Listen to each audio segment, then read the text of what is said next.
अगर सनराय साहब अब आप गुफ्तगू करना चाहेंगे।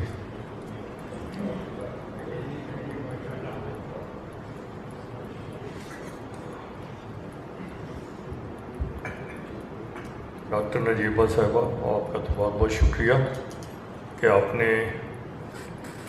ये एक तसव्वुर हमारे सामने मुतारिफ कराया कि हम इस हवाले से कुछ अपने थोड़े से माजी بعید और माजी करीब के बारे में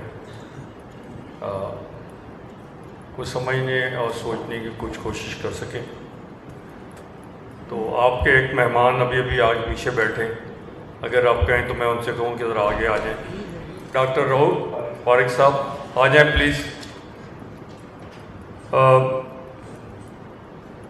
अभी तक हमने जितनी बातें सुनी और इस तरह की, और अगर हम 20 मजलिसें और कर लें और इन सब को समझने की कोशिश करते रहें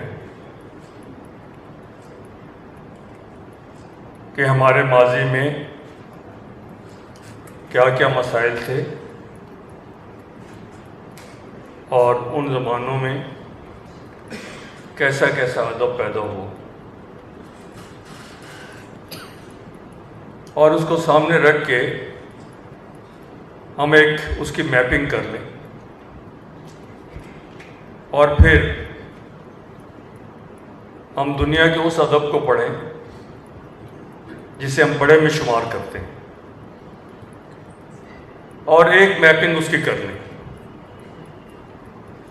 और अपने ज़माने के लिखने वाले जिन्हें हम अच्छा समझते हों उनको वो मैप दे दें और उनसे कहें कि माजी का ये बड़ा अदब, ऐसा तख्लीक अदब हमारे ज़माने का तख्लीक कर दो। क्या कर सकेंगे? शायद नहीं, ऐसा कभी नहीं हो सका।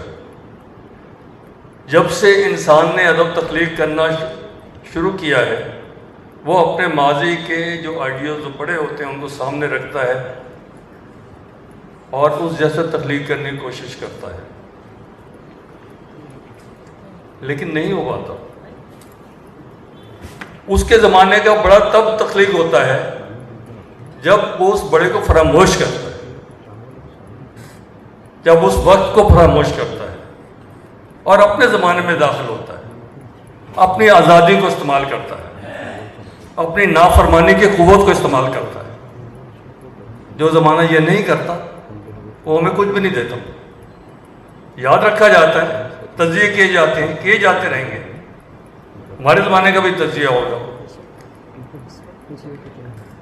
अभी अखलाक ने बात की कि हम खौफ की वजह से नहीं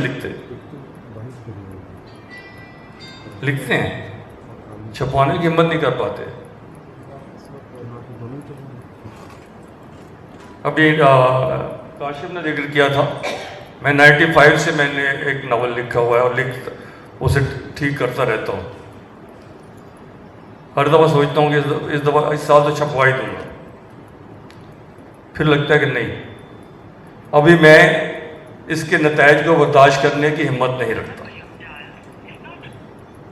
तो एक मैं ही क्या, पता नहीं कितने होंगे, ये आज वक्त है, आज तफावत से जिक्र हो गया और मैं आपके सामने बयान कर रहा हूँ, वरना ये हम चंद दोस्तों के दरमियान ये बात है। लेकिन हम नहीं जानते कि कितने लोग हैं जो अपनी बात कहने के लिए मुनासिब वक्त का इंतजार कर रहे हैं। मुनासिब वक्त तो कभी नहीं आता।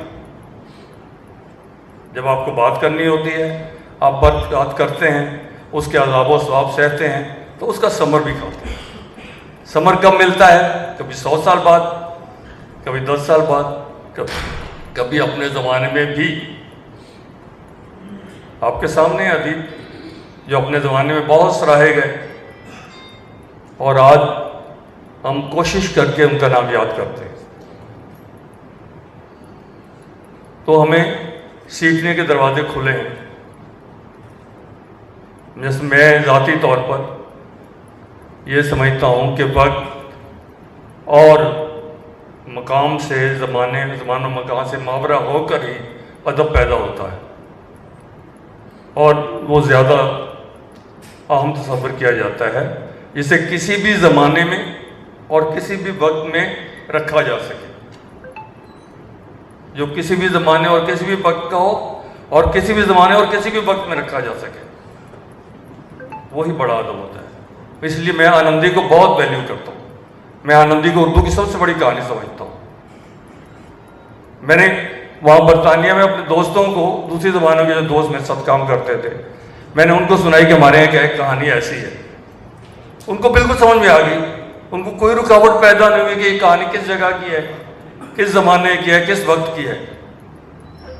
تو جب کوئی چیز، کوئی تخلیق، کوئی بات، کوئی احساس اپنے زمان و مکان سے ماورا ہوتا ہے تو ایک ایسی عمر حاصل کرتا ہے جس کے بارے میں کوئی حتمی رائے دی ہی نہیں جا سکتی۔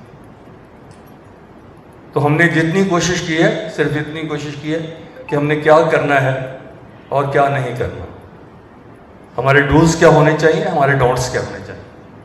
اگر ہم نے اس میں سے کچھ سیکھ لیا ہے تو شاید ہمیں آگے بڑھنے کا راستہ مل سکے۔ ہم نے اتنی شاندار باتیں سنی ہیں، اور تو یہ اور وقت ہوتا ہم اور سن سکتے تھے، لیکن جس طرح کے حالات میں کانفرنس ہو رہی ہے، آپ دیکھیں کراچی ایسا تو نہیں ہوتا، جب ہم جھوٹ موٹ کی کانفرنس کرتے ہیں تب بھی سینکڑوں لوگ آ جاتے ہیں۔ آج ہڑتال کے باوجود بھی اتنے آ گئے ہیں، تو یہ بڑی بات ہے۔ ابھی کچھ امید کرنے کے لیے ہمارے پاس چیزیں ہیں، اور ہمیں امید رکھنی چاہیے کہ ہم ایک دن صحیح جگہ پر، صحیح وقت پر، وقت سے آگے نکلنے کا راستہ ڈھونڈ لیں۔ آپ سب کا بہت بہت شکریہ۔